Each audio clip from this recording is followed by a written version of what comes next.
Muito boa noite a todos. Esta noite transmitiremos a terceira de 4 palestras do Fórum Online VetSmart de Medicina de Felinos, que ocorrerá ao longo deste mês de agosto inteiro.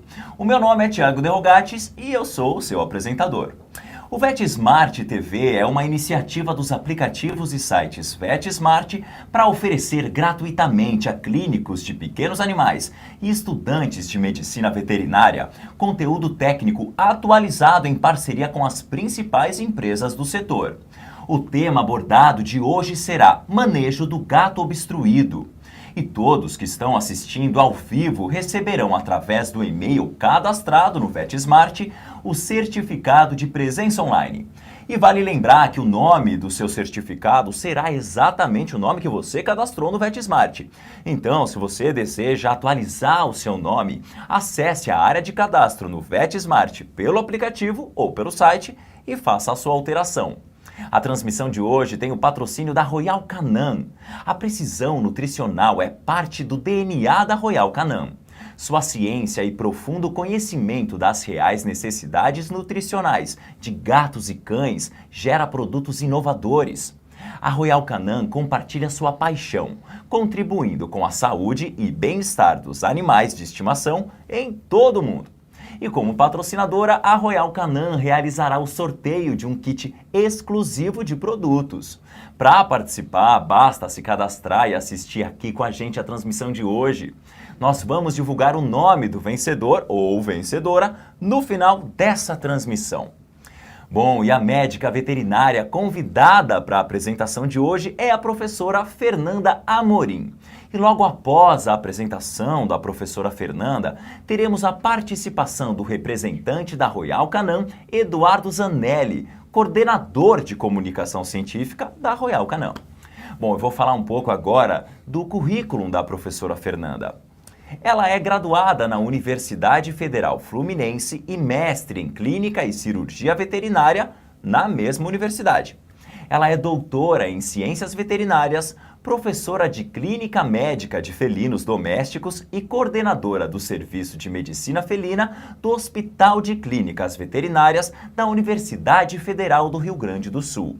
Ao longo da apresentação da professora, você pode enviar suas perguntas para o WhatsApp, para o número que vai aparecer aí na sua tela. As perguntas serão respondidas em tempo real pela nossa equipe e como o volume de perguntas é muito alto, algumas perguntas serão respondidas posteriormente por e-mail. Bom, agora eu vou passar a palavra agora para a nossa convidada de hoje, a professora Fernanda, que vai conduzir a sua apresentação a todos vocês. Muito boa noite, professora. Boa noite. Muito boa noite, Eduardo. Thiago, tudo bem? Tudo jóia. Agora é com você, Fernanda. Obrigada, Thiago. Bom, boa noite a todos. A gente vai iniciar a aula hoje abordando um assunto extremamente importante na clínica de felinos, que os veterinários têm bastante dúvida ainda. É um assunto bastante comum.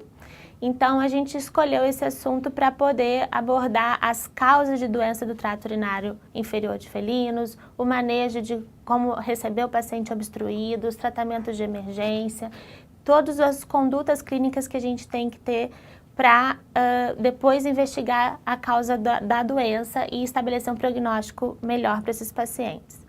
Então, a gente vai iniciar falando sobre a doença do trato urinário inferior, que é uma síndrome clínica, que inclui várias doenças, várias enfermidades que levam a sinais clínicos comuns nos gatos, que são hematúria, disúria, polaquiúria, hematúria, periúria. Então, todas essas doenças têm os mesmos sintomas, por isso que a gente engloba todas numa síndrome clínica que a gente chama de doença do trato urinário inferior. Dentre as causas, as mais comuns nos relatos de literatura e na nossa rotina, a gente teve a oportunidade de estudar no ano passado no mestrado da Gabriela na universidade, a gente também encontrou como a principal causa a cistite idiopática felina. E na verdade é um diagnóstico de exclusão. Ela tem um fundo neuroendócrino, ela tem uma incidência bastante alta entre os felinos, atualmente a causa mais comum.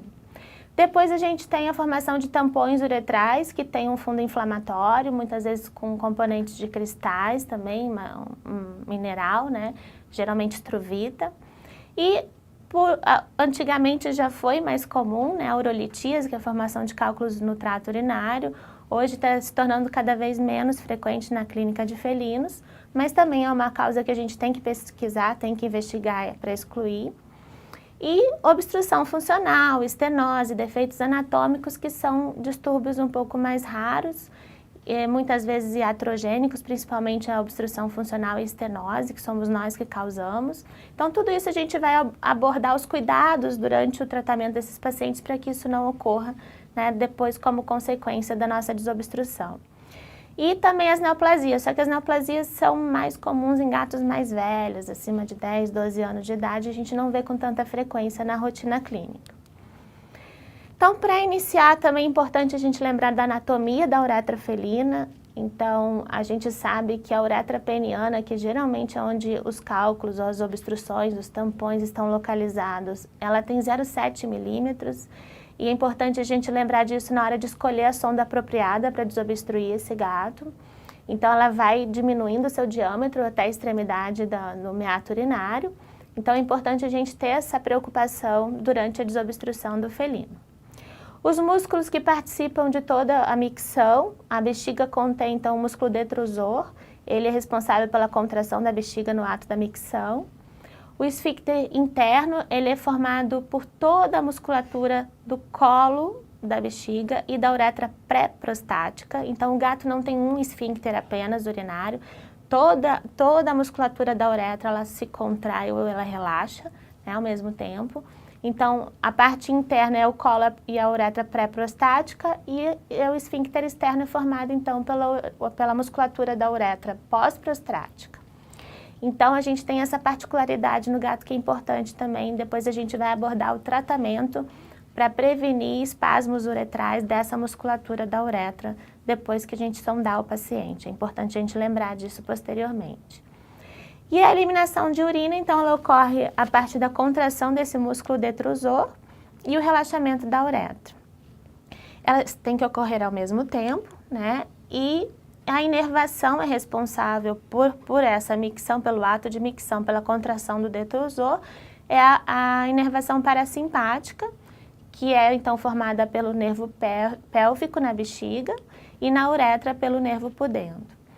E a inervação simpática, então, ela é responsável pelo contrário, né, pelo relaxamento da musculatura da bexiga e a contração da musculatura da uretra, para quando o animal não está no ato em si de micção. Por que é importante a gente saber disso? Porque as lesões neurológicas que ocorrem na medula espinhal dos felinos, se ocorrerem aonde existe a saída desses nervos periféricos que nervam a bexiga e a uretra, vão levar a problemas de retenção urinária que não tem a ver com uma obstrução de uretra.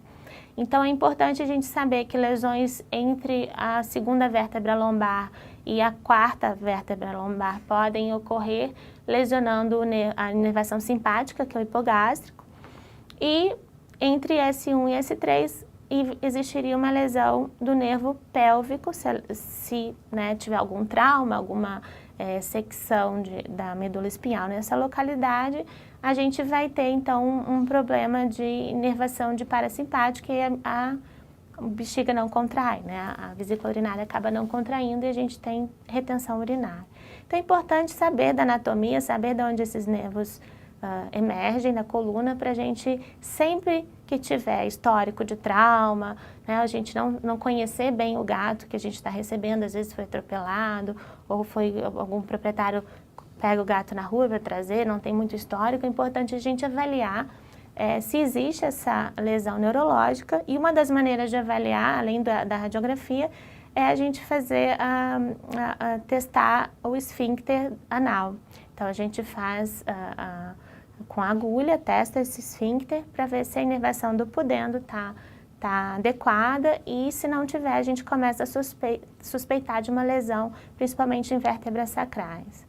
Então, aqui tem uma radiografia de um problema que é relativamente comum em gatos, tracionar a cauda, né? Às vezes a criança brincando, ou o próprio veterinário, ao aferir a temperatura do paciente, quando o paciente resolve se movimentar bruscamente, acaba tracionando a cauda, pode ocasionar então, lesões entre a primeira sacral e a terceira, levando a lesões neurológicas desses nervos que emergem dessa região. Então, é importante a gente sempre ter esse diagnóstico diferencial. Como que a gente vai receber esse paciente na clínica?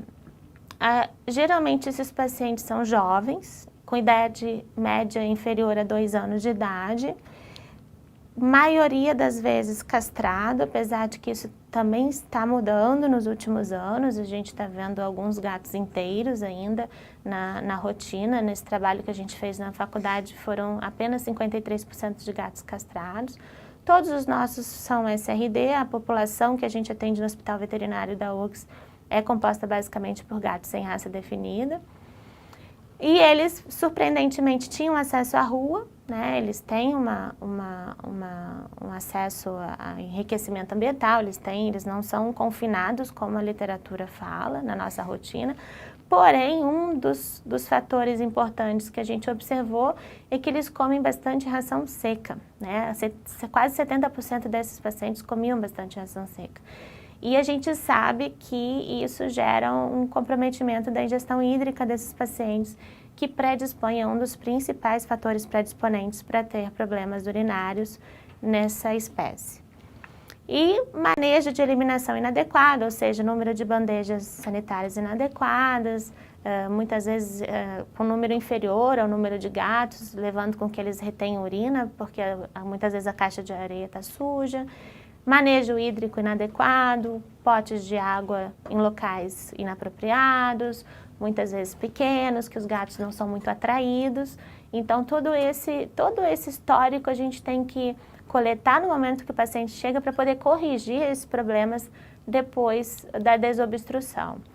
É impressionante como a gente também coleta nesse histórico dados de estresse recente, o que tem levado a muitos casos de cistite idiopática, né? Então, é sempre importante a gente perguntar se mudou alguma coisa na rotina do paciente, se ele se estressou por algum motivo, porque isso pode desencadear daí uma resposta neuroendócrina levando a inflamação na bexiga. E 21% desses pacientes que a gente recebeu ultimamente tinham histórico de obstrução recente, mostrando mais uma vez que é um problema que pode ter recidivas, principalmente se todo o manejo nutricional de bandejas sanitárias, vasilhas hídricas e alimentação não forem corrigidos. Na avaliação clínica imediata, é muito importante a gente avaliar a frequência cardíaca. Por incrível que pareça, é uma das coisas que a gente mais se preocupa no atendimento desse paciente, porque se o paciente tiver bradicárdico, indica um quadro grave de hipercalemia que tem que ser corrigido antes desse paciente ser anestesiado. Então, é importante se atentar, se a frequência cardíaca estiver abaixo de 140, esse paciente está em risco realmente de ter uma hipercalemia importante. Nem sempre eles estão bradicárdicos, eles podem estar hipercalêmicos, mas não estarem bradicárdicos. Mas se a gente identificar isso na clínica, na avaliação clínica, é importante pensar em corrigir, em aferir o potássio sempre que possível, para poder corrigir essa condição clínica antes de anestesiar o paciente. Claro, é importante palpar a bexiga para ter certeza que o gato está obstruído. Essas bexigas geralmente estão bastante distendidas. É importante avaliar o meato urinário externo, o pênis, a região perineal, porque a gente observa muitas vezes no final da aula, eu vou mostrar algumas fotos, né, de pacientes que às vezes estão tendo todo um tratamento com dieta terapêutica, antibiótico, manejo, mas quando você vai ver ele tem um problema físico, ele já tem uma estenose, ele tem uma má formação, ele tem uma lesão por lambedura na região perineal, no próprio pênis, levando a uma obstrução. Então, a gente tem que fazer essa avaliação clínica externa do paciente. Muitas vezes a gente observa que não há fluxo urinário, eles estão em escúria, né? O termo correto semiológico é escúria, quando o paciente produz urina, mas ele não consegue eliminar. Porém, alguns gatos gotejam urina porque existe uma obstrução paradoxal, na verdade está tão repleta a bexiga que acaba gotejando, mas isso não indica que ele não está obstruído. É importante, ao ter o histórico de um paciente que está com dificuldade de urinar e a gente palpa essa bexiga, ela está muito grande e ele está sem urinar ou gotejando, já justifica o procedimento de desobstrução uretral, né? Porque eu vejo muitas pessoas, está gotejando, não está obstruído. Não, a gente tem que proceder todo o procedimento de desobstrução, porque não é só porque está gotejando que ele não está obstruído, né? A gente sabe que a bexiga muito repleta pode levar a esse gotejamento. O pinçamento da cauda e a avaliação do esfíncter anal, então, servem para a gente avaliar principalmente a função neurológica daqueles nervos que eu falei no início, principalmente do pudendo, avaliando então se não existe uma retenção urinária de origem neurogênica.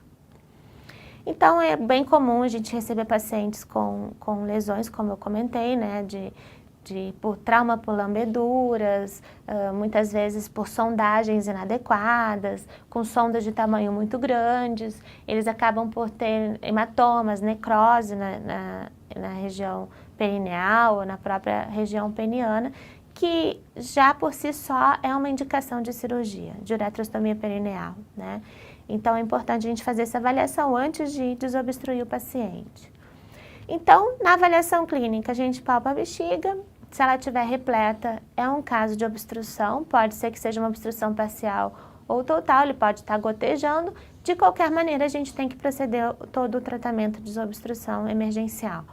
Se ela estiver vazia, a gente tem que se perguntar se ela está vazia porque ela está rompida ou se o paciente tem uma polaquiúria importante, ele está gotejando o dia inteiro por causa de uma cistite e muitas vezes ele acaba não guardando urina na bexiga porque o estímulo para a micção ele é frequente e por isso ele urina o dia inteiro.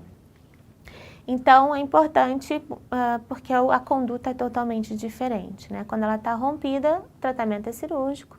Senão, a gente tem que tratar a dor desse paciente, porque muitas vezes ele urina por dor o dia inteiro, então a gente tratando a dor, a gente consegue com que esse gato tenha urina, consiga guardar a urina na bexiga, porque a gente vai precisar de uma amostra para poder avaliar a causa dessa cistite nesse paciente.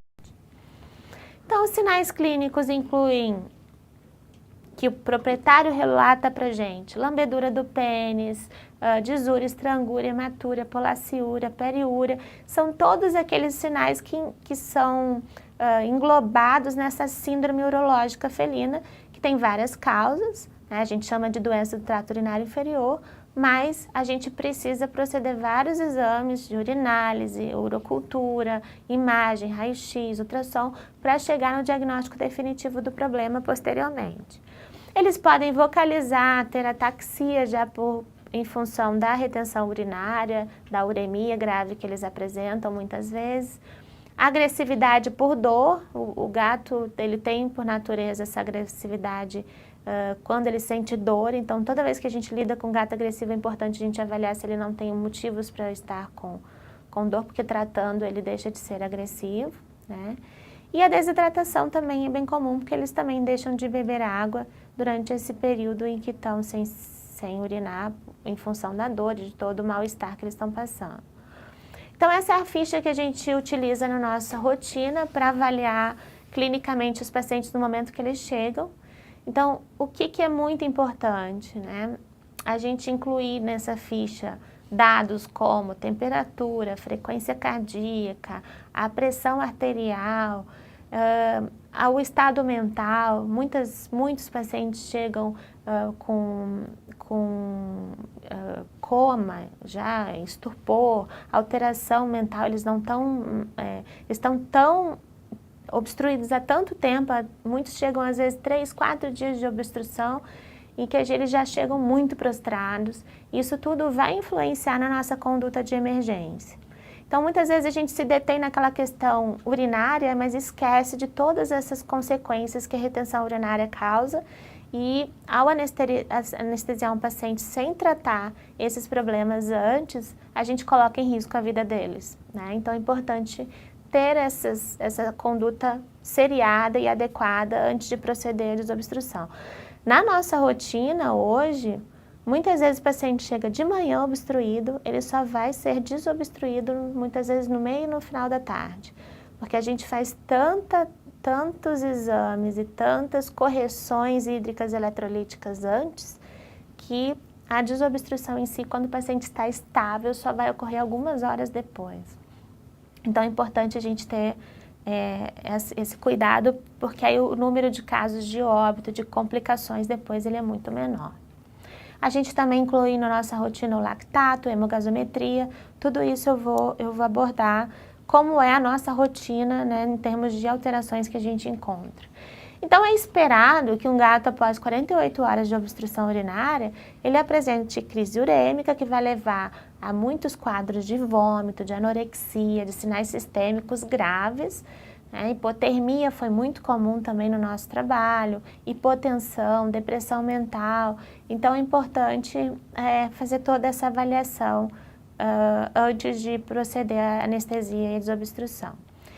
O que a gente encontrou, né, nessa nossa pesquisa e que é o que a maioria dos livros relata também, literatura? Eles chegam azotêmicos com uma creatinina ureia extremamente elevada, é esperado porque é uma azotemia pós-renal, mas eles têm hiperlactatemia, então mostrando aí uma baixa perfusão periférica dos tecidos, uma produção de ácido lático alta, acidose metabólica por retenção de ácidos, por falta, né, do fluxo urinário, hiperfosfatemia que acaba levando aí uma hipocalcemia ionizada, que a gente vê muito frequentemente. Aliás, é o distúrbio eletrolítico mais comum que a gente observa nas hemogasometrias desses gatos. Hiponatremia, hipercalemia, bastante comum também, em função da retenção urinária. E alguns chegam hiper ou hipoglicêmicos, então por isso é importante avaliar, porque a gente precisa corrigir os que estão hipoglicêmicos.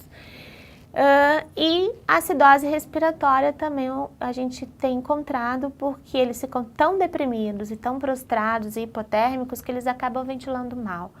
E isso leva a uma acidose respiratória, o gato compensa mal a acidose metabólica, ele não consegue ventilar bem, e além disso a gente sabe que eles chegam muito prostrados e muito hipotérmicos, que pode levar a uma acidose respiratória também.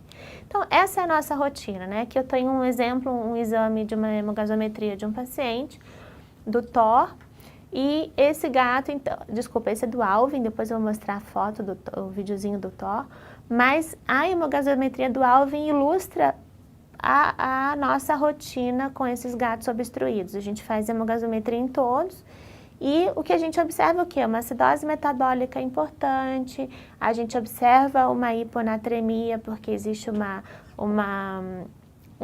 reabsorção tubular da água que tá, né, não está sendo eliminada em função da obstrução urinária. Então essa reabsorção tubular leva a uma diluição desse sódio no sérico. Eles têm retenção de potássio, levando a uma hipercalemia importante, e a hiperfosfatemia leva a uma hipocalcemia ionizada. Então esse é o quadro clássico do distúrbio ácido básico eletrolítico que a gente encontra nesses gatos quando eles estão obstruídos há mais de 24 horas.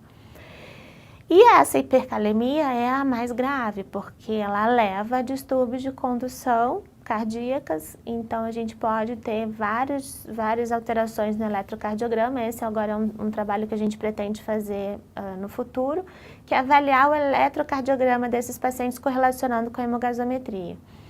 E a gente tem, então, frequentemente, que a gente consegue identificar na clínica é a bradicardia.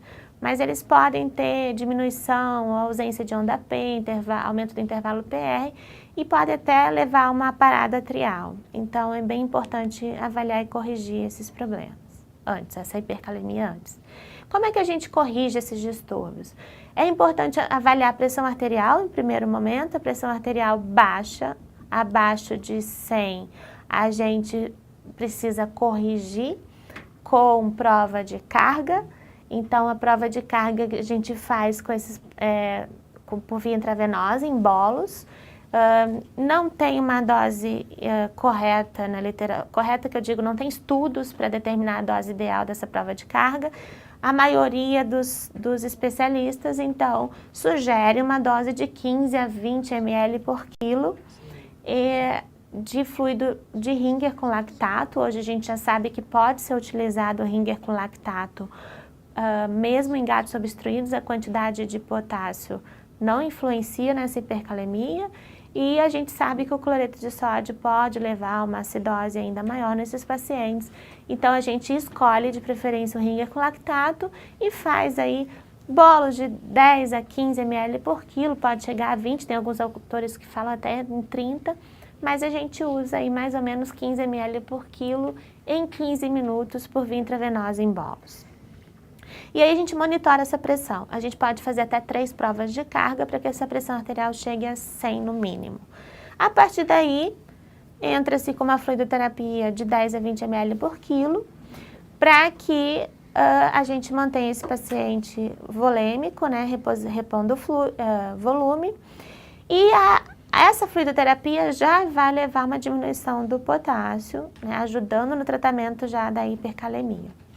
Nesse momento, a gente coleta o sangue, né? Então fez a fluidoterapia, está aquecendo o paciente, avaliou, colheu para a hemogasometria, colhe para o hemograma ureia e creatinina, se possível, né? E aqui tem um exemplo de um vídeo de um paciente, o Thor, que tinha 2 anos de idade, para vocês verem como a maioria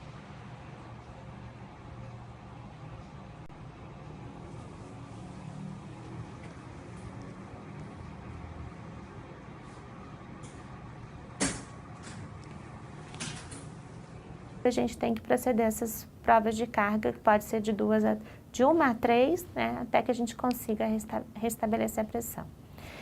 A analgesia é muito importante, e isso é uma coisa que a gente tem observado, assim, logo que eles chegam, se a gente faz analgesia, todo o procedimento se torna mais tranquilo, com o gato menos estressado.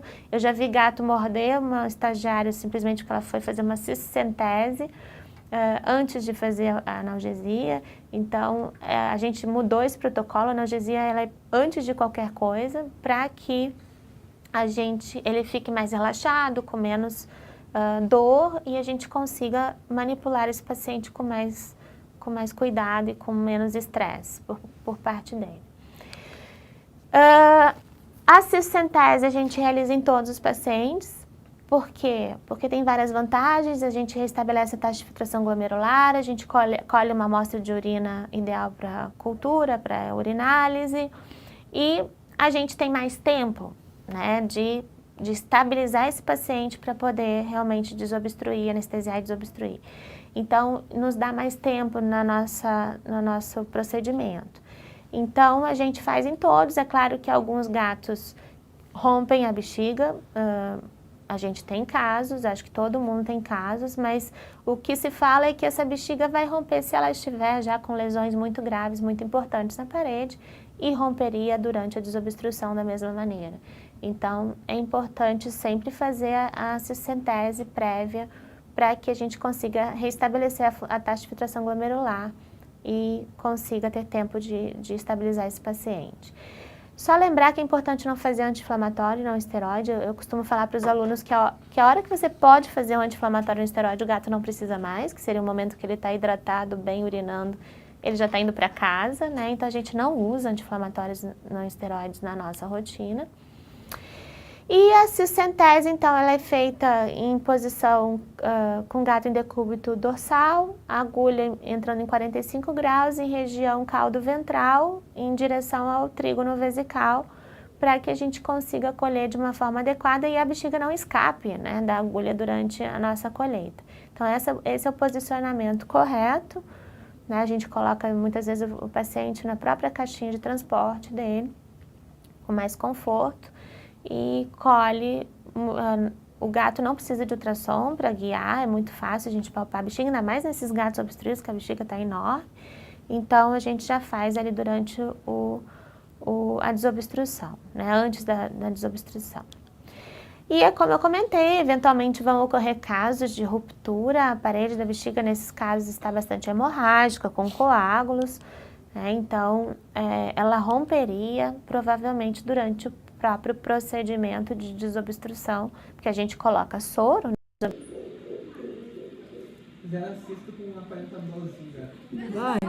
Então ela romperia com essa pressão causada pelo fluido da mesma maneira.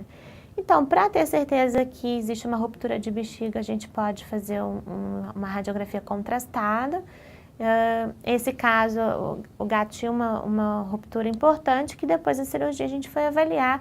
Ele tinha uma necrose gravíssima, muito extensa, da parede da bexiga, causada por essa obstrução permanente aí durante 2, 3 dias.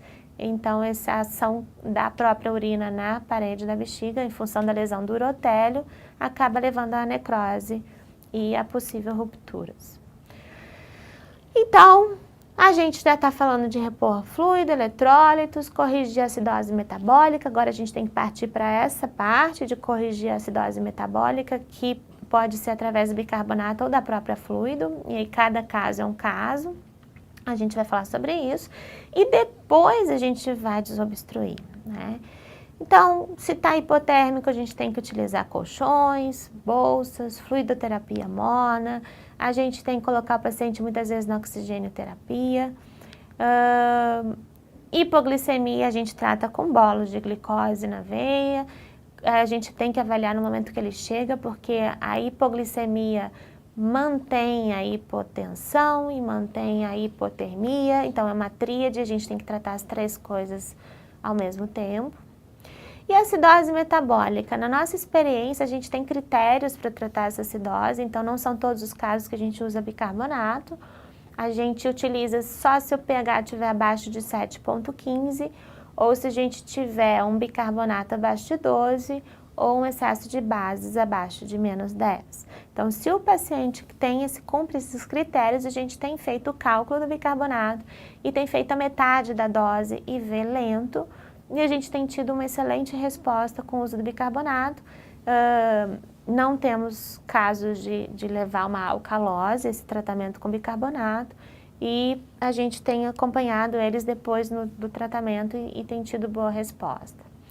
A hipocalcemia ionizada, como eu comentei, é o distúrbio mais comum que a gente observa.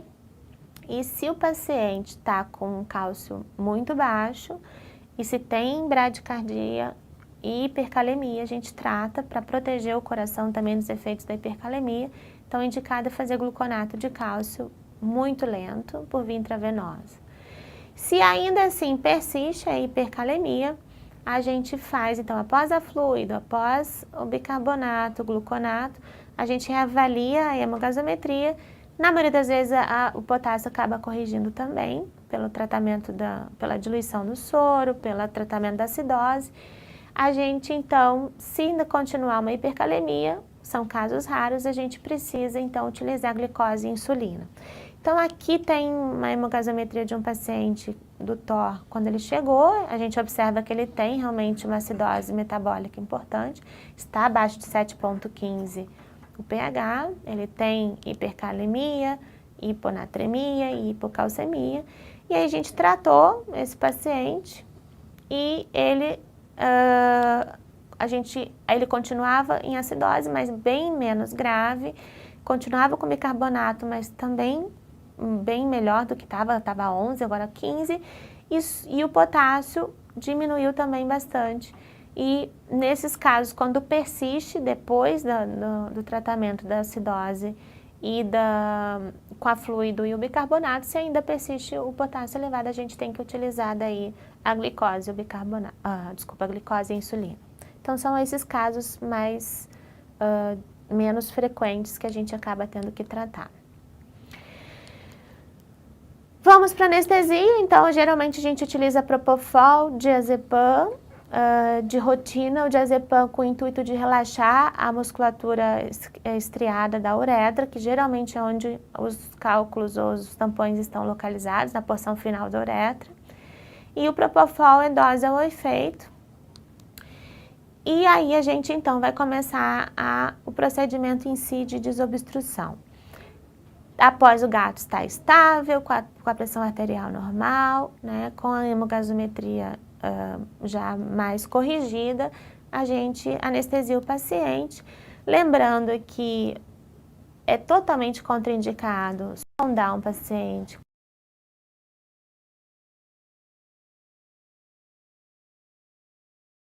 Eles chegam muito prostrados, deprimidos, não necessita anestesiar para sondar. A gente sabe hoje que isso é totalmente incorreto, a gente deve melhorar a condição do paciente, estabilizar o paciente para poder anestesiar.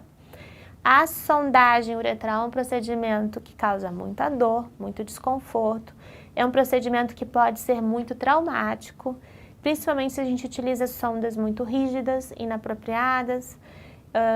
Então, o paciente tem que estar relaxado, com essa musculatura estriada, a musculatura uretral de uma maneira geral, bastante relaxada, para que ele não tenha consequências depois. Então, muitas vezes o paciente vai e volta, sempre obstruindo, sempre com problemas e tem desobstruções subsequentes, justamente porque nesse momento se faz a escolha errada, o procedimento é errado.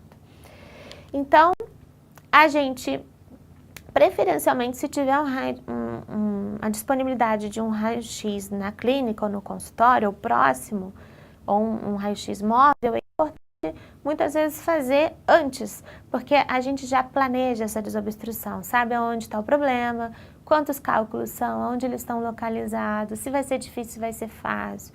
Então, nos ajuda no planejamento da desobstrução. Mas eu sei que para muitos clínicos isso não é possível, a gente acaba utilizando em casos mais complicados ou que a gente não consiga desobstruir. Então, depois a gente faz a massagem uretral distal, utilizando luvas, né, com o pênis paralelo à coluna, a gente vai mostrar algumas fotos. Comprime suavemente a bexiga só para ver se com a massagem a gente consegue deslocar esse precipitado que está obstruindo o gato. Mas na maioria das vezes a gente acaba indo para a desobstrução por propulsão hídrica, então é o soro que desobstrui o gato, não é a sonda. A sonda só nos permite colocar o soro dentro da uretra. E casos cirúrgicos são bem específicos, com indicações específicas que a gente vai ver. Então, esse é o quadro geralmente clássico de um gato com uma vesícula urinária extremamente distendida pela obstrução. Esse raio-x eu gosto de mostrar principalmente por um fator: ele não tem a região perineal, não foi incluída no raio-x, na radiografia, a região perineal, que é extremamente importante, porque a uretra do gato peniana, ela abre, o meato urinário externo é na região perineal. Então, por exemplo, nesse raio-x a gente consegue observar que tem um cálculo na uretra peniana porque a gente incluiu a região perineal no raio-x. Então, é importante não esquecer disso. E aqui outro raio-x evidenciando 2 cálculos radiopacos, né, na região da uretra peniana, pós-pélvica, e já nos mostra que essa é uma desobstrução um pouco mais complicada, porque são cálculos grandes e tem 2, né? Então, para o soro empurrar esses cálculos de volta para a bexiga, vai levar bastante trabalho, né? Então, muitas vezes se opta por cirurgia em alguns desses casos. Então, a massagem, a gente faz a retração do prepúcio, exposição do pênis, ele tem que ser fletido caudalmente para ele ficar paralelo à coluna do gato, porque ele tem uma curvatura que impede que esse cálculo saia se ele estiver flexionado, e utilizando o polegar indicador com uso de luvas. A propulsão hídrica, então, é importante lembrar que esse é um procedimento trabalhoso, que demanda tempo. A gente tem que desmarcar muitas vezes a agenda ou demandar os nossos trabalhos para outras pessoas, porque não adianta ter pressa. A intenção do procedimento é dissolver ou empurrar o conteúdo uretral de volta para a bexiga. Então, nunca é de empurrar com a sonda, sempre com o soro que é injetado com pressão na bexiga. E é importante lembrar de filtrar essa primeira urina, porque, como a gente comentou no início, a uretra peniana do gato tem 0,7 milímetros. E a maioria dos cálculos e dos tampões que obstruem essa uretra no gato macho são pequenos, muito pequenos, são assim, muitas vezes areias. Então, muitas vezes se a gente não passa essa urina num filtro, a gente perde esse cálculo, perde esse tampão e ali estava a causa do problema que a gente pode avaliar depois e entrar com tratamento específico. Então, é muito importante lembrar de passar num filtro de café essa primeira urina.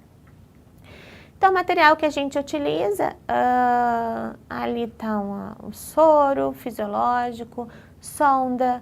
A gente utiliza muitas vezes para desobstruir um catéter 24 sem o mandril. E depois utiliza uma sonda flexível. Sempre que for introduzir uma sonda até a bexiga, tem que ser flexível, ela não deve ser rígida, porque a rígida ela é muito traumática. Pode lubrificar essa sonda com KY, para que seja mais fácil a introdução.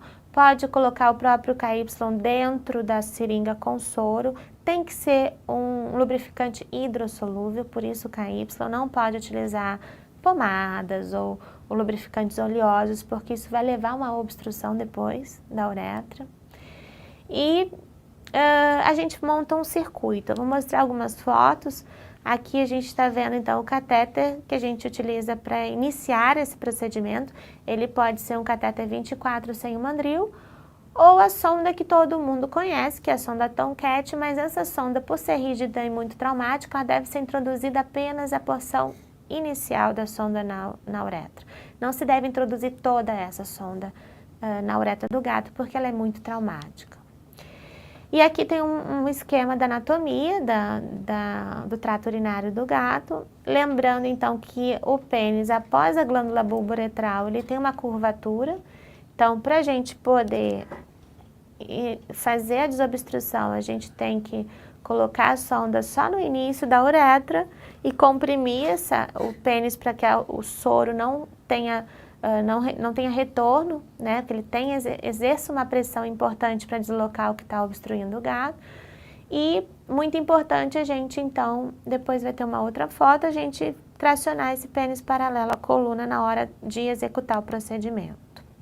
Então, na hora da desobstrução, é importante utilizar bastante quantidade de soro fisiológico, pode utilizar o lubrificante hidrossolúvel, não forçar a sonda, não utilizar mandril, tem sondas que vêm com mandril. Eu sempre falo com os alunos, joga o mandril no lixo e utiliza a sonda sem mandril, porque eu já vi vários casos de ruptura de uretra por causa desse mandril. E é importante palpar a bexiga durante todo o procedimento, porque eventualmente ela vai romper, se ela estiver muito repleta, se não tiver sido feita uma cistocentese prévia. Então aqui tem uma foto de um paciente com tricotomia ampla. É importante a gente tratar o procedimento como um procedimento cirúrgico, a gente fazer uma tricotomia ampla, uma antisepsia bastante vigorosa, com clorexidine ou com povidine, né? Depois calçar luvas estéreis para realizar o procedimento. A gente usa um isolamento, pode ser plástico, pode ser com pano de campo, mas é importante isolar toda a pelagem, a pele do gato ao redor, por quê? E se a gente faz todo esse procedimento de forma correta no início, isso implica em menos recidiva e menos problemas depois.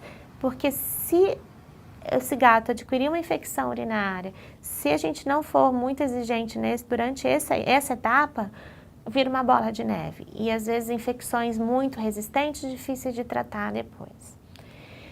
Então a gente expõe o pênis, utiliza uma sonda, um catéter ou uma sonda só na porção inicial da uretra e o soro vai com bastante pressão. Você pode utilizar seringas de 10 e de 20 ml acoplada nesse catéter ou nessa sonda para exercer uma pressão importante.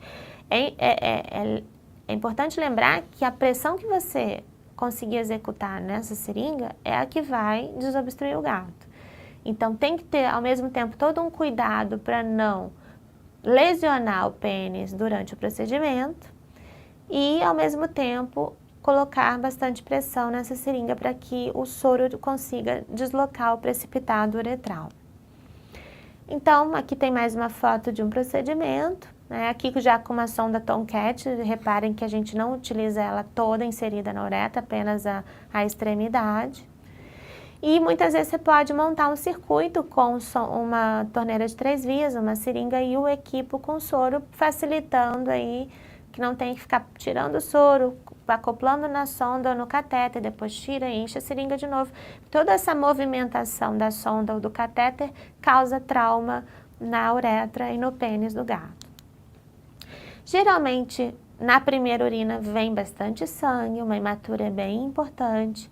Lembra que é importante a gente filtrar essa urina para que a gente consiga identificar pequenos cálculos ou pequenos tampões. Depois que ele elimina essa urina, a gente vai proceder à lavagem. O flushing, ele é extremamente importante. Por quê? O que estava obstruindo agora está dentro da bexiga, né? Então, a gente precisa conseguir lavar essa bexiga e recolher o máximo possível de sedimento que esteja dentro dela. Então, para isso, a gente precisa de uma sonda flexível, para não traumatizar a uretra. Colocar a sonda o suficiente até que venha urina, porque se a gente introduz muita sonda para dentro, ela pode dar nó e ficar presa lá dentro. Então, o suficiente para a gente conseguir ver que está saindo urina. E aí, é formar calo no dedo, né? É colocar para dentro 30 a 40 ml de soro e puxar, colocar e puxar. E cada vez que a gente faz isso, é importante sacudir essa bexiga com vigor, para deslocar todo esse sedimento e a gente conseguir recolher o máximo possível.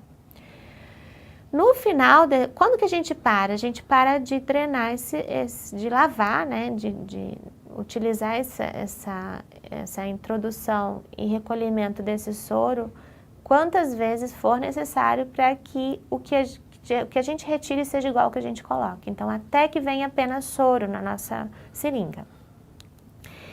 Então, aqui mostrando o esquema, como a gente leva o pênis paralelo à coluna, introduz a sonda até o suficiente até o início da bexiga. Essa sonda deve ser flexível e aí a gente pode utilizar uma sonda própria, que é a Kendall, que é a menos traumática, mas que a gente utiliza mais na rotina.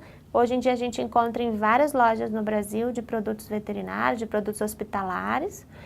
Existe uma outra sonda a provar, que é a que tem mandril. Ela é excelente se a gente tirar o mandril e utilizar apenas a sonda, porque ela é flexível. E só que as duas precisam de bastante lubrificante, porque elas tendem a agarrar um pouco na mucosa da uretra. Então, a gente introduz essa sonda e vai lavando, lava bastante. Essa é uma sonda que a gente eventualmente utiliza no hospital, quando não tem as outras. Essa é uma sonda traqueal, número 4. Ela é bastante fina, dá para utilizar para a mesma finalidade. E a gente repara que essa urina vem bastante hemorrágica, com bastante hematura nas primeiras vezes. E a gente coloca aí num balde, geralmente, ou enfim, qualquer recipiente que a gente consiga prender um filtro de café para que essa urina seja então filtrada durante o procedimento para poder recolher o sedimento. E depois a gente tem que, a gente utilizou como padronização no nosso hospital que esses gatos permaneçam sondados 24 horas, o mínimo possível, porque a gente observa que os nossos gatos têm muita hematura, às vezes a gente lava muitas vezes e continua vindo muito sangue. Então, existe indicação para permanência dessa sonda, principalmente quando a urina o fluxo está muito fino ou gotejante, depois da desobstrução, da lavagem, quando tem muito sangue ainda. Então, você pode padronizar de deixar todos 24 horas ou utilizar a sonda permanente quando existir algum desses casos de fluxo fino, gotejante ou muita hematura depois da lavagem. Lembrando que para fixar, deve-se evitar fixar no próprio prepúcio ou no pênis, porque isso gera trauma. E a gente tem muitos casos de fimose, de edema, de necrose por fixação inapropriada da sonda. Então, a gente coloca ao lado, geralmente um pouquinho mais próximo do pênis do que a foto está mostrando, porque senão ela sai com mais facilidade. E é importante fixar na cauda também, mantê-la fechada a princípio, depois conectar. Aqui mostrando a lavagem ainda, a gente utiliza essa sonda nessas 24 horas para continuar lavando a bexiga. É muito comum a gente ver bastante sedimento nessa lavagem, então aqui tem uma foto exemplificando o sedimento que sai nessa lavagem da bexiga. E aí, esse sedimento que vai continuar obstruindo o gato, causando recidiva se a gente não fizer uma lavagem bem feita. É importante lembrar que antes de fixar a sonda, antes de deixar a sonda permanente, A última lavagem, a gente deve colocar os 30 a 40 ml na vesícula urinária, tirar a sonda, elevar esse paciente e sacudir a bexiga e verificar o fluxo de urina. Porque nesse momento a gente vai ver o quanto está, como está o fluxo, se ele está ideal, e vai conseguir eliminar aquele restinho de sedimento que ainda tiver dentro da bexiga. Então, o nome desse procedimento é urohidropropulsão de esvaziamento. É um procedimento que foi criado nos Estados Unidos, na Universidade de Minnesota, para eliminar pequenos cálculos, em cães principalmente, porque a uretra é um pouco mais larga, com diâmetro maior, mas em gatos é possível eliminar pequenos cálculos de sedimento que tenha menos de 5 milímetros em fêmeas e menos de 1 milímetro em macho. Então a gente sempre realiza essa urohidropropulsão de esvaziamento na última lavagem da bexiga e depois sim reintroduz a sonda e fixa essa sonda no paciente. Então, quais são as vantagens de manter essa sonda no paciente? Prevenir nova obstrução, controlar o fluxo urinário. No nosso caso, evitar coágulos. Eu vou mostrar um pouquinho mais pra frente que a gente tem muitos problemas de coágulos pós-desobstrução. Então, por isso a gente deixa a sonda em todos 24 horas, porque se a gente não deixa esse sangue muito tempo na bexiga, a gente evita a formação de coágulos. Se o paciente tem muita hematura e não está sondado, vai acabar formando coágulo e aí coágulo na bexiga é caso cirúrgico, não tem o que faça soltar ou eliminar esses coágulos a não ser uma cistotomia. Então, por isso a gente tem deixado 24 horas essa sonda, porém a sonda, é importante lembrar que uma sonda é um corpo estranho, então tem que deixar o mínimo possível com uma uretra relaxada, então a gente utiliza medicamentos para relaxar essa uretra, para não ter espasmos uretrais, inflamação uretral. E a gente tem que deixar ela fechada no início e depois, assim que acabar o procedimento, conectar essa sonda num circuito fechado, né? Num equipo, eu vou mostrar algumas fotos, num equipo, numa bolsa de soro vazia, para diminuir a chance de ter infecção com essa sonda colocada de forma permanente. Então, o mínimo de tempo possível, fechado em circuito, né? Jamais aberta, solta, eu já vi alguns casos de deixar a sonda aberta e solta no paciente, isso vai causar uma infecção grave. E a gente tem que deixar o mínimo possível para não causar estenose. Então, como eu comentei, as indicações são fluxo fino gotejante, hematura intensa. Muito importante também, que eu tinha me esquecido, mas é comum esses gatos que ficam obstruídos muitos dias, eles terem uma disfunção do músculo detrusor da bexiga. Então, distende muito a musculatura da bexiga e depois ela fica com falha de contração. Se a gente deixa essa bexiga relaxada com uma sonda de espera, esse músculo tende a se recuperar e adquirir novamente a capacidade de contração. Então, uma das indicações importantes da permanência da sonda 24 horas é essa, é fazer com que esse músculo consiga contrair novamente depois de uma obstrução prolongada. Então, esse é um exemplo de um fluxo fino, né? A gente vê que existe inclusive uma curvatura da ponta do pênis, já uma possível estenose, uma possível fibrose, já com fluxo fino. Essa seria uma indicação de deixar um catéter de espera até que seja planejada a uretrostomia perineal nesse paciente. Aqui um exemplo de um gato no gatil, com bastante conforto, com uma sonda de espera conectada a um equipo. Esse aí tem uma coisa bem importante que está faltando, que é o colar elisabetano, porque se a gente deixa ele sem colar, eles arrancam essa sonda em 2 minutos, né? Então, algumas fotos exemplificando como a gente deve prender na cauda, com esparadrapo, não deixar de colocar o colar elisabetano, né?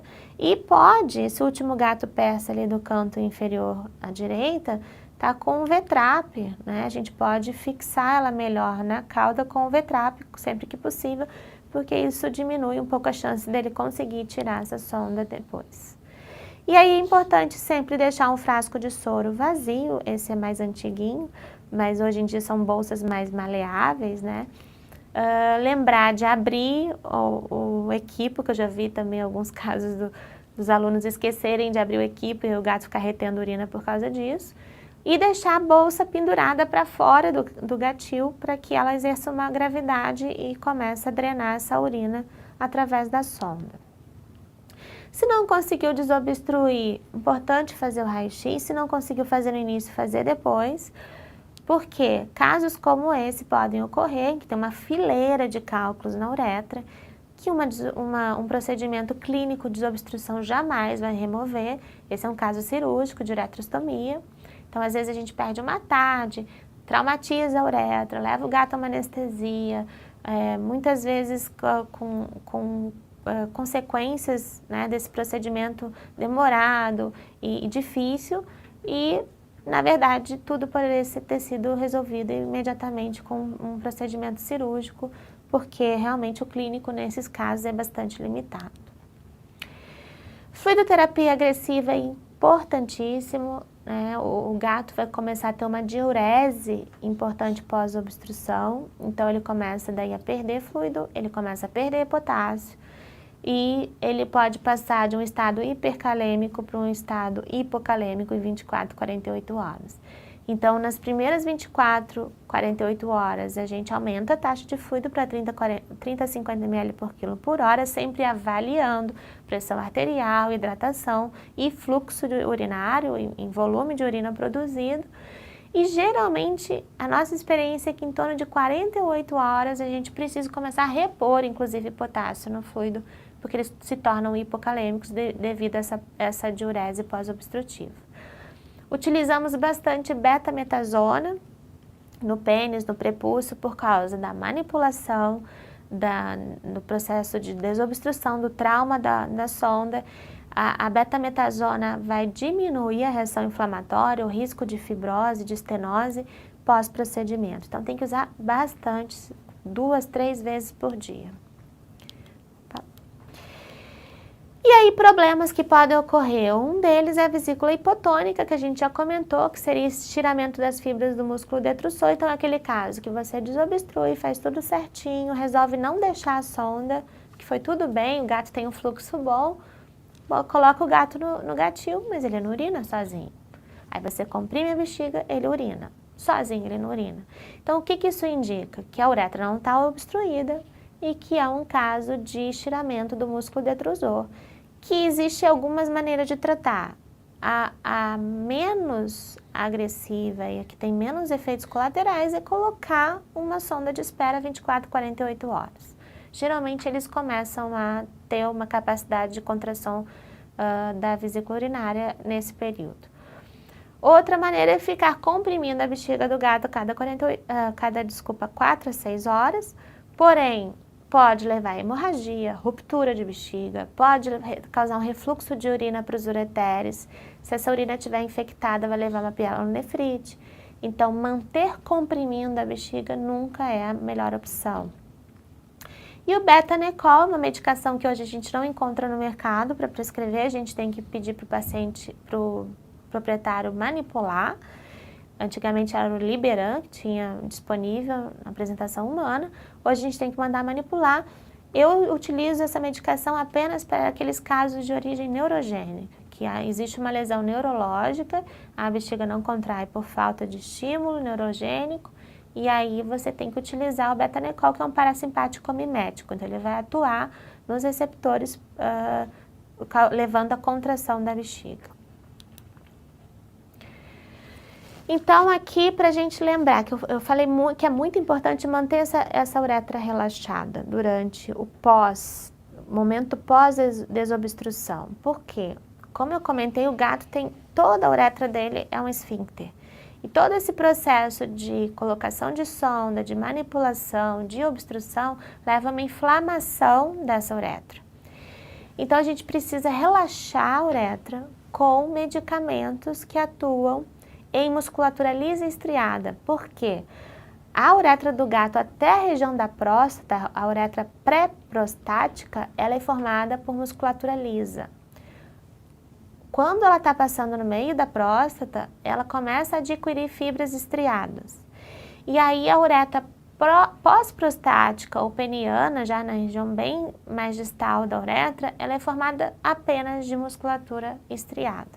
Por isso que a gente tem que utilizar duas medicações, uma que atua em musculatura lisa e outra estriada. Então, para evitar espasmos uretrais, inflamação, estenose pós-obstrução, é importante a gente utilizar, para relaxar a musculatura lisa, a prazosina, que a gente pode mandar manipular e ter na clínica ou pedir para o proprietário comprar, é o Minipress, o nome humano, da apresentação humana. A cepromazina é uma opção, porém a gente tem que ter cuidado, esse paciente não pode estar hipotenso para utilizar. E a fenoxibenzamina é difícil a gente adquirir, geralmente só em hospital, a gente não tem tanto acesso. Então, a gente utiliza muito de rotina a prazosina. E para relaxar a musculatura estriada, a gente então utiliza o diazepam. O diazepam, ele é o único medicamento que existe trabalho que mostra algum efeito para relaxar a musculatura estriada do gato nessas condições de obstrução uretral. Outra possibilidade é bloqueador neuromuscular, mas aí teria que utilizar intrauretral e tem sempre um risco de parada respiratória e outras consequências. Então, assim, não temos trabalho com midazolam, não temos outros trabalhos que nos deem outras opções.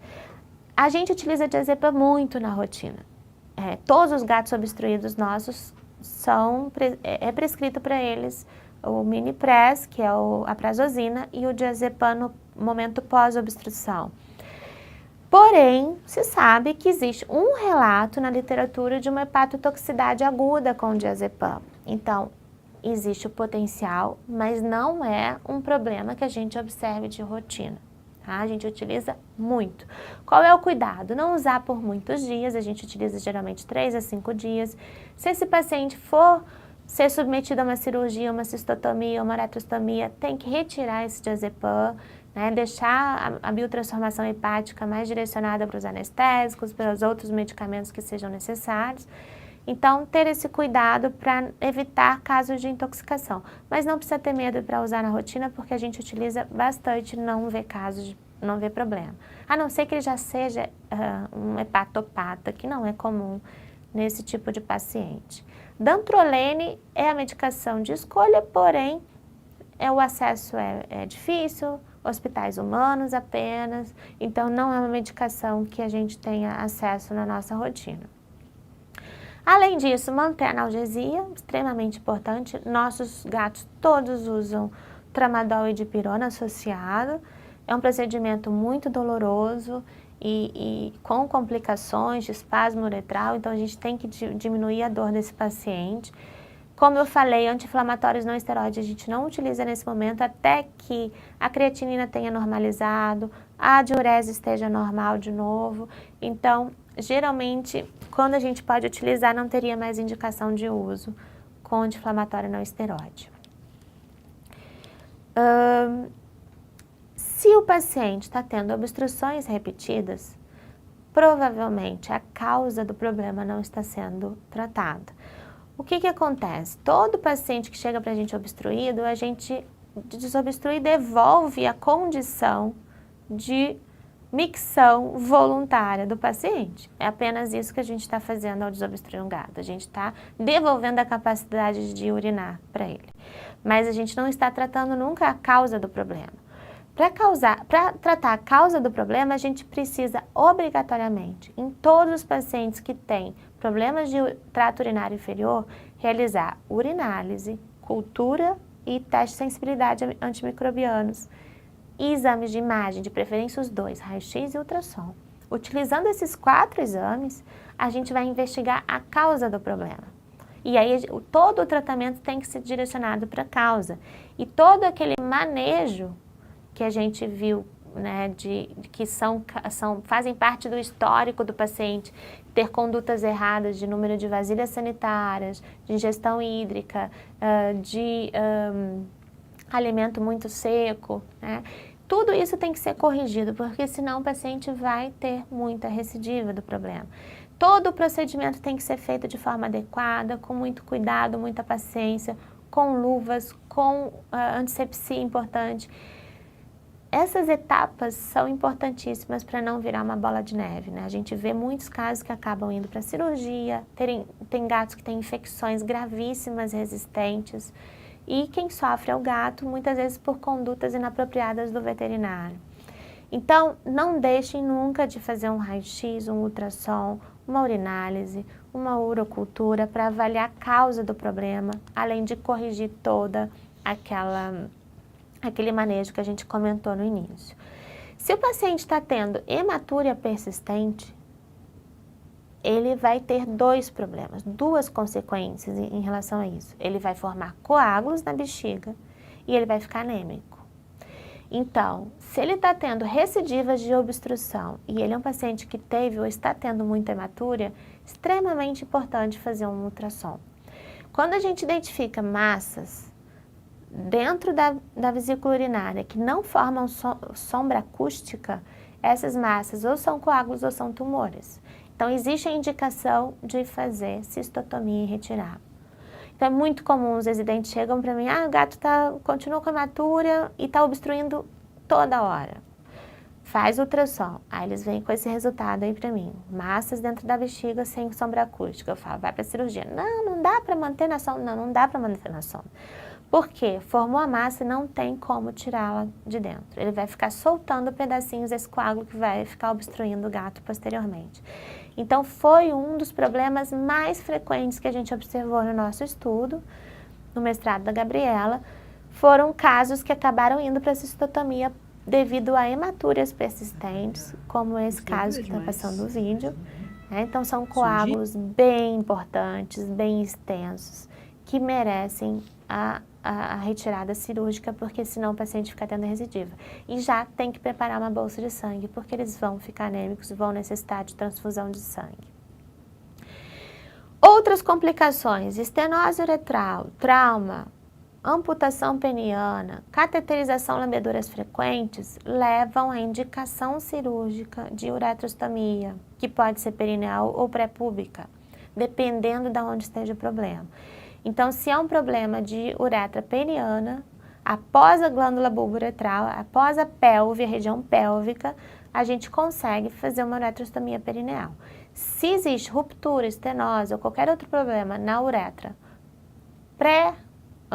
até chegar à pelve, né, pré-pélvica, a gente tem que utilizar uma cirurgia chamada uretrostomia pré-púbica, que é a que traz mais complicações.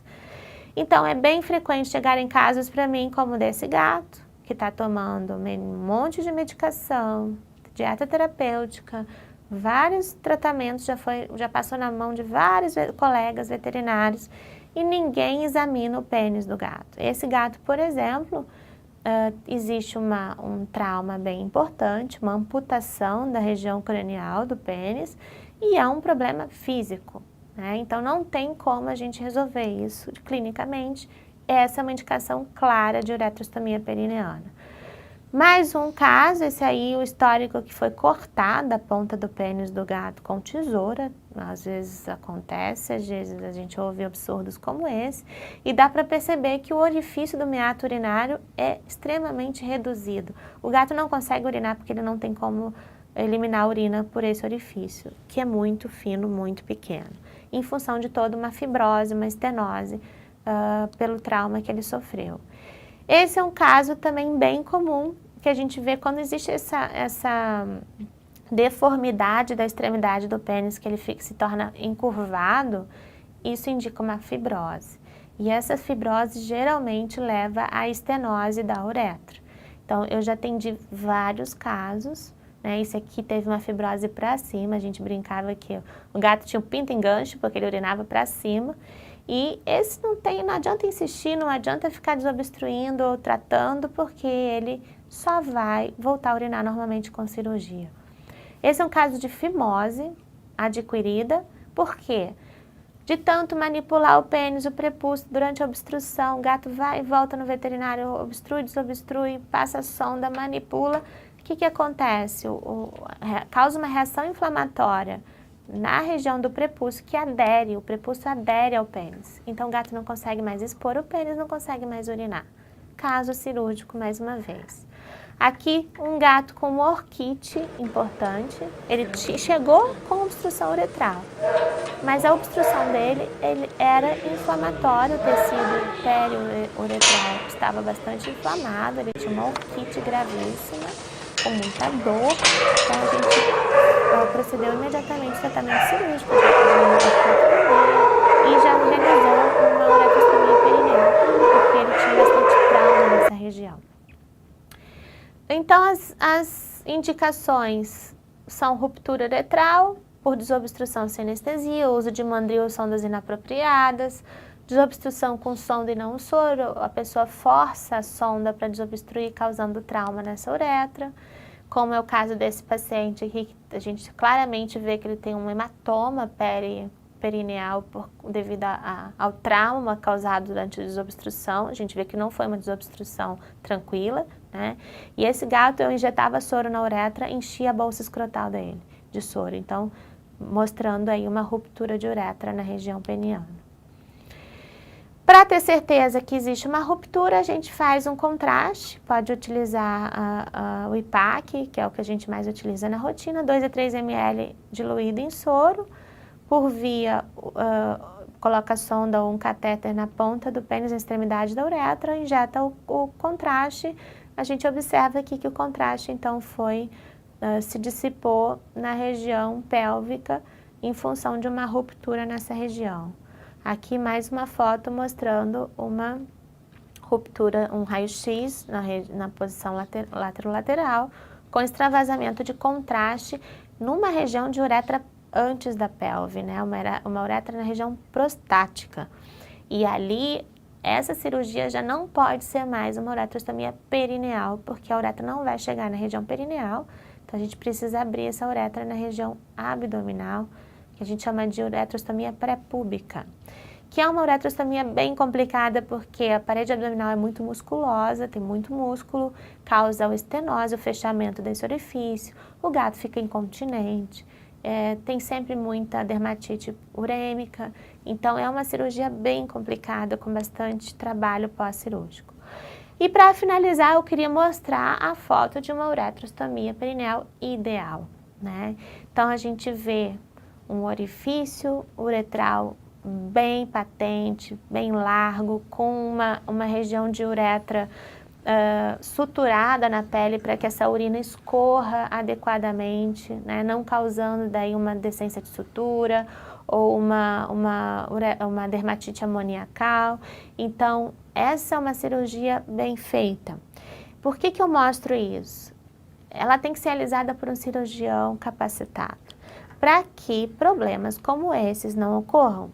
Eu vou mostrar várias fotos que eu já recebi de cirurgias que foram feitas inadequadamente, levando a prejuízos e consequências para o paciente, como é o caso desse gato. Ele não tem um orifício adequado, ele tem dermatite e hematomas periuretrais, então nesse caso é necessário refazer a cirurgia e muitas vezes com muita fibrose, muita inflamação que dificulta o procedimento. Aqui mais um caso em que o paciente teve necrose, teve tensão exagerada na ferida, teve infiltração de urina na região subcutânea, então levou toda uma deformidade da região perineal, um orifício inadequado e esse paciente acabou tendo estenose da uretra e teve que fazer uma uretrostomia pré-púbica. Mais um caso então de necrose pós-cirúrgica, tensão exagerada na ferida, orifício inadequado, levando aí prejuízos para o paciente que depois ficou com uma abertura como essa, muito pequena, que ele acaba retendo urina do mesmo jeito. E lembrar que a uretrostomia não é a resolução para todos os problemas, porque esse paciente, mesmo que com uma cirurgia feita adequadamente, ele é predisposto a ter infecção urinária para o resto da vida, infecção bacteriana, porque se abre um orifício uretral novo, grande e abaixo do ânus do gato. Então a contaminação é frequente, a cistite bacteriana é frequente e a gente pode continuar tendo cálculos, infecções e o gato continuar tendo sinais clínicos. Então a uretrostomia ela tem indicação, estenose, ruptura de uretra. Se não for esse o problema, é importante avaliar a causa do problema, porque se o gato está tendo problemas repetidos, algo não está adequado, a causa não está sendo tratada, o paciente não está com manejo adequado, hídrico, ou de vasilhas, ou de alimentação em casa. E a uretrostomia não vai resolver apenas, a cirurgia não vai resolver todo o problema. Então, é bem comum a gente identificar problemas como esse. Aqui, para mostrar apenas uma foto de uma uretrostomia pré-púbica, como ela realmente traz consequências de dermatite, de hematomas, de incontinência. Então, a gente faz em último caso e é o que a gente não quer, ter que fazer uma uretrostomia pré-púbica, porque é bastante, salva vidas, mas demanda todo um trabalho do proprietário em casa de cuidados de enfermagem para que esse paciente consiga se manter com essa incontinência e o risco de estenose e infecção.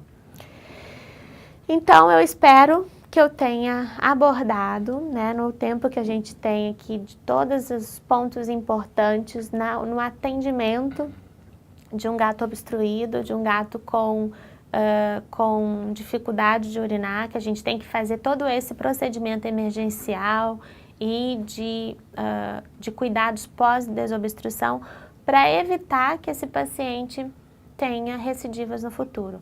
Agora, é importante frisar que a causa do problema tem que ser investigada e tem que ser tratada para que todo esse trabalho tenha valido a pena e o gato não entre aí numa bola de neve, tendo várias recidivas e vários casos de nova obstrução de cistites no futuro. Então, muito obrigada pela presença e audiência de vocês. Eu vou passar a palavra para o Tiago. Muito obrigado, viu, professora Fernanda. Eu espero que o conteúdo que a professora passou para a gente hoje ajude o pessoal que está assistindo a gente a cuidar cada vez mais dos nossos bichinhos, né? Sim. Bom, agora eu vou passar a palavra para o Eduardo Zanelli, que está aqui com a gente, coordenador de comunicação científica da Royal Canin. Boa noite a todos, é muito bom ter a audiência de vocês. Vamos aproveitar então o assunto que a professora Fernanda abordou e vamos falar um pouco sobre o manejo nutricional dos gatos que estão obstruídos, tá? A gente sabe que algumas alterações de manejo são bastante importantes no caso desses gatos. A gente sabe que o gato é uma espécie, a espécie felina é uma espécie que tem uma ingestão hídrica voluntária um pouco menor do que as outras espécies domésticas, então é interessante a gente manter fonte de água disponível e água sempre fresca, se possível manter esses potes e essas fontes espalhadas pela casa. Alguns gatos têm uma preferência por a ingestão de água em água corrente, então utilização de fontes. Cubos de gelo no pote também é uma alternativa bastante interessante, que vão atrair a atenção do gato pela água. Outro manejo bastante importante que também foi abordado pela professora Fernanda é a utilização de caixa de areia em quantidade adequada e manter essa caixa de areia sempre limpa. No caso de ambientes pequenos, tem uma distância entre a caixa de areia e o pote de alimentação e de água desses gatos. Os gatos são bastante limpos, então eles não gostam de ter essa proximidade entre o local que eles defecam e o local que eles se alimentam. E uma parte bastante interessante do gato é evitar o estresse para a gente ter o possível... evitar possivelmente a cistite idiopática de causa não neurogênica, né? Então, falando um pouco sobre os cálculos urinários e sua relação com a nutrição ou os plugs uretrais, então a gente tem que a dieta pode influenciar a composição urinária e desempenhar um papel bastante importante no aumento ou na casuística das urolitíases, né? Os óleos estruvitas, a gente sabe que eles conseguem ser dissolvidos via dieta, diferentemente dos cálculos de oxalato, que devem ter a sua remoção cirúrgica, e isso vai ter um impacto bastante importante no prognóstico desse animal. Um ponto bastante importante que deve ser levado em consideração quando a gente fala com nutrição é sobre a saturação urinária. Tá? A saturação urinária, quando a gente maneja ela de forma correta, ela pode prevenir em até 80% os plugs uretrais de estruvita, que são os de maior casuística, no caso da espécie felina. E o aumento do volume urinário também é conseguido com a saturação urinária, o que auxilia também no manejo desses animais. A utilização de dietas úmidas também é uma ferramenta bastante importante, porque a utilização dessa dieta ela consegue aumentar o volume urinário, o que vai diminuir a formação tanto de plugs uretrais quanto de cálculos, uma vez que a gente tem um aumento do volume de urina, e esse aumento de volume de urina vai causar uma diminuição na saturação e um fluxo urinário muito maior, o que vai expulsar possivelmente esses debris celulares ou esses cristais que vão predispor à formação desses problemas que a gente tem. Então, um dos artifícios, uma das técnicas que a gente consegue utilizar com a nutrição é um aumento no teor de sódio na dieta. Esse aumento no teor de sódio vai causar um aumento no consumo de água e, consequentemente, um aumento na diurese. Esse aumento na diurese, esse aumento na produção de urina vai levar a uma diluição nessa urina, o que vai diminuir a saturação, a concentração de minerais, o que vai predispor em menor quantidade a formação desses urólitos e da nucleação de alguns cristais e outros fatores predisponentes que vão levar à formação desses urólitos e dos plugs uretrais. Então, aqui nesse slide, a gente pode ver um trabalho que foi feito, onde a gente tem a comparação entre tanto da utilização de um alimento seco quanto um alimento úmido e suas concentrações de sódio com base na matéria seca. A gente pode perceber que quanto maior a quantidade de sódio incluída na dieta, a gente vai ter uma produção maior de urina, consequentemente, pelo aumento na ingestão hídrica desses animais. Uma preocupação que é muito levantada na medicina veterinária é com relação à utilização do sódio, do sal, do cloreto de sódio e a sua relação com doença renal crônica. A gente pode perceber que a maioria dos trabalhos mostram para a gente que esse aumento, quando for um aumento seguro, obviamente, ele não leva a um problema uma progressão na doença renal crônica e nem uma hipertensão arterial sistêmica, uma vez que a gente sabe que na espécie canina e na espécie felina, a hipertensão arterial não é responsiva ao sódio como na espécie humana, por exemplo. Aqui a gente pode ver a inclusão de sódio que existe nas dietas Royal Canin, nas soluções nutricionais Royal Canin, quando a gente está falando de bloco urinário. E a última coluna mostra a recomendação do NRC, mostrando que nossas dietas, tanto de cão quanto de gato, estão abaixo da concentração indicada de sódio pelo NRC, mas que é uma concentração segura e tal que leva a um aumento de diurese e de um aumento no consumo de água. Outro ponto importante é a gente lembrar que as dietas com foco somente em pH, somente em modificação de pH para evitar uma formação de cálculo de estruvita quanto oxalato não são suficientes. Ou melhor, elas são menos suficientes do que quando a gente utiliza dietas que têm um foco no pH e também na saturação urinária. Aqui, para a gente entender como funciona essa saturação urinária, a urina dos gatos é alimentada com uma dieta X, analisada por programas de computador, e a gente leva em consideração o pH urinário, a saturação urinária e a composição dos minerais nessa dieta. Então a gente pode perceber que o RSS, que é esse índice de saturação urinária, ele é um índice que leva em consideração tanto a concentração de estruvita quanto a concentração de oxalato, e eles trabalham em conjunto para a gente conseguir, uma saturação tal nessa dieta, na formação da urina, que vai levar a uma subsaturação nessa urina, o que previne a formação de novos cálculos, tanto de oxalato quanto de estruvita, e no caso dos cálculos de estruvita a gente consegue a dissolução desses cálculos. Então eu vou apresentar para vocês agora a solução nutricional, que é a Urinary High Dilution, tá? É um produto com duas soluções, a gente tem uma performance melhor do que as dietas que estão no mercado, as dietas que a gente tem disponível hoje em dia para a dissolução dos cálculos de estruvita. A gente tem uma eficácia máxima tanto na prevenção dos cálculos de estruvita quanto na prevenção dos cálculos de oxalato, uma vez que a gente utiliza um RSS, ou seja, aquele índice de saturação bastante baixa. E ela também apresenta uma performance bastante interessante quando a gente está falando de plugs uretrais, uma vez que ela auxilia na não formação desses plugs e na dissolução dos plugs uretrais que já estão formados ou que podem vir a se formar quando a gente está falando dos plugs de estruvita, tá? Então a gente consegue com essa dieta uma dissolução nutricional e a prevenção de recidivas, e nos cálculos de oxalato a gente consegue a prevenção dos cálculos que podem vir a se formar. Esse é o trabalho de performance de dissolução cinética dos cálculos de estruvita. Aqui a gente tem 3 dietas que foram comparadas.